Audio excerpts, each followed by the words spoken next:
बिस्मिल्लाहिर्रहमानिर्रहीम। दोस्तों असीं मसनवी रूमी शरीफ़ पढ़ी रहिया हुआसीं। अॻिलो किसो सोनारे खे माण्हू खे बुरे ख़्याल सां न हो पर ख़ुदा जे इशारे सां हो। हाणे अॻे वारो किसो हिकु दुकानदार ऐं तोते जो किसो। बूद बकाली मरू रहा तूती है, ख़ुशनवा वो सब्ज़ गुया तूती। हिकु दुकानदार हो, हुनजो हिकिड़ो तोतो हो जेको सुठे आवाज़ साए रंग ऐं ॻाल्हाइण वारो हो। तोतो दुकान जी हिफ़ाज़त कंदो ऐं सभिनी सौदागरनि सां दिलचस्प ॻाल्हियूं कंदो हो। हिकिड़े ॾींहुं मालिक पंहिंजे घर वियो ऐं तोतो दुकान जी हिफ़ाज़त करे रहियो हो।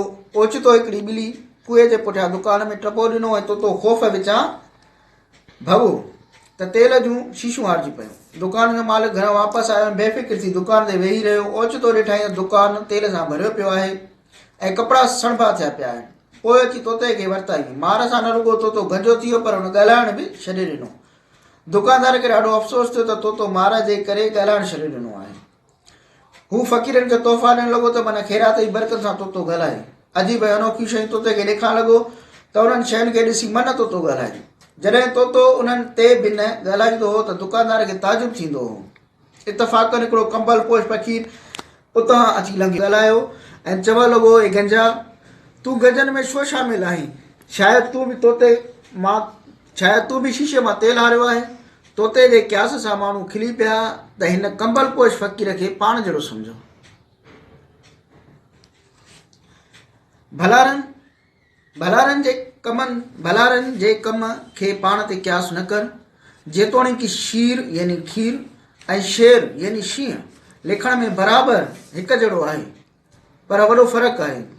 शीर यानी खीर खे माण्हू पीअंदो आहे ऐं शेर यानी शींहं माण्हू खे फाड़ींदो आहे।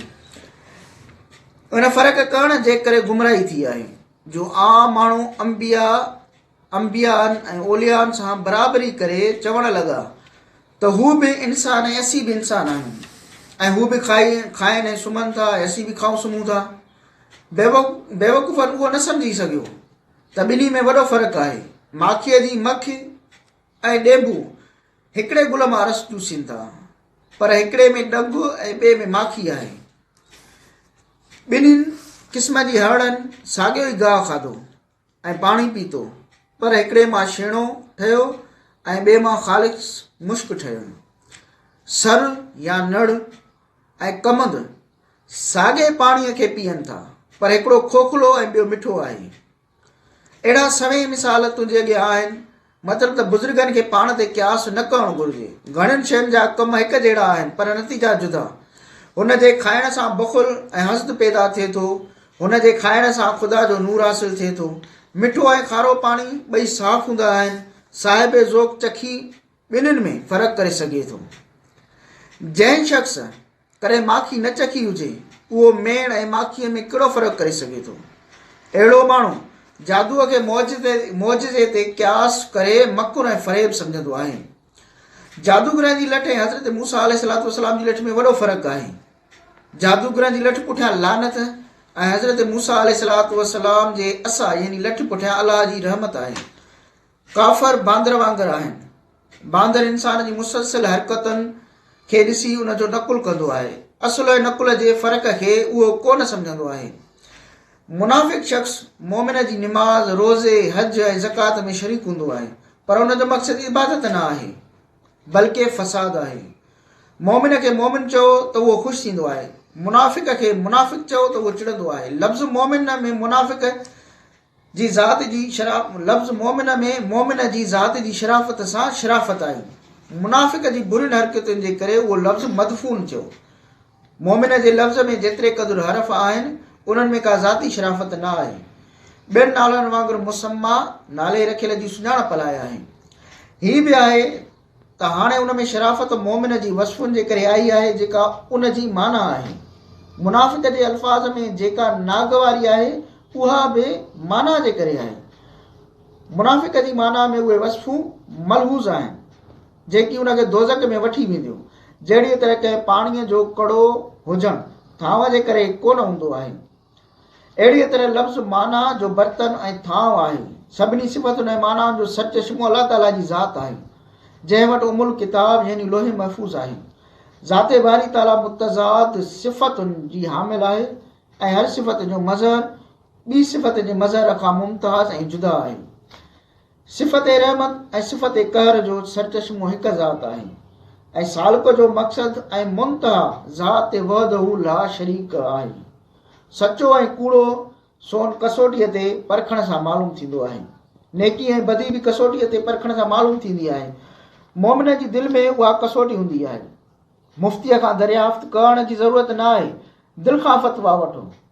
ही उन्हनि माण्हुनि जे लाइ हकम आहे जिन जी दिलनि में उहा कसोटी पैदा थी चुकी आहे। अवाम मुफ़्तीअ जी फ़तवा ते अमल करे जहिड़ीअ तरह ज़ाहिरी हिस दुनियावी तरक़ीअ जो बाहिस आहे, अहिड़ीअ तरह जेकॾहिं कंहिंजे बातिनी हिस बेदार आहे, मकरूहात ऐं गुनाहनि खां बचे थो त उनखे उखरवी तरक़ी ऐं मेराज हासिलु थींदो आहे।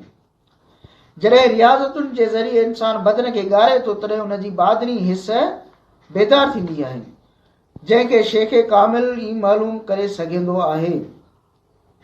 अहिड़े रूहानी कैफ़ियतुनि खे हासिलु करण लाइ बुख काटण सां जिस्म खे लागर ऐं कमज़ोर कयो वेंदो आहे। किले खे फ़तह करण खां पोइ वीरान कयो वेंदो आहे, पोइ फातिह हुन जे ॿीहर सुहिणे नमूने तामीर कंदो आहे। अहिड़ीअ तरह जिस्म खे शैतान जे कब्ज़े मां कढण लाइ वीरान करणो पवंदो आहे, पोइ रूह जे ज़रिए हुनजी तजदीद कई वेंदी आहे। ख़ुदा जी वेझड़ाई हासिलु करण जी ज़रूरत अहर बयानु कयो वेंदो आहे, वरना हुन जूं पूरियूं कैफ़ियतूं बयान खां ॿाहिरि आहिनि। रब जूं तजलियूं गूनागून आहिनि। सालिक उन्हनि में हैरान रहंदो आहे। जेकी हक़ीक़त जे राज़ खां वाक़ुफ़ आहिनि उहे हर मामले में कुदरत ऐं हिकमत खे ॾिसी हैरान रहंदा आहिनि। हैरानी ॿिनि क़िस्मनि जी आहे। हिकु त इहा आहे जेका शक शुबा पैदा कंदी आहे, ॿी हैरानी इहा आहे जेका महूवियत पैदा कंदी आहे। वरी हैरानीअ जी महूवियत ॿिनि क़िस्मनि जी आहे। हिक में तालिब ऐं मतलूब मुमताज़ ऐं जुदा हूंदा आहिनि, ॿी हैरानी में तालिब ऐं मतलूब में इम्तियाज़ न रहंदो आहे। ॿिन्ही क़िस्मनि जा माण्हू बारगाह इलाही में मुक़रब आहिनि। शरीयत आलिम जे ॾिसण खे जेको इबादत करार ॾिनो आहे उन मां हिकिड़ो ई बुज़ुर्गनि जी ज़ियारत मुराद आहे, जेका बाइस सआदत आहे। बैयत जे लाइ शेख कामिल जी जुस्तजू ऐं ॻोल्हा करणु घुरिजे। मकारनि ऐं नकारनि खां बचणु घुरिजे।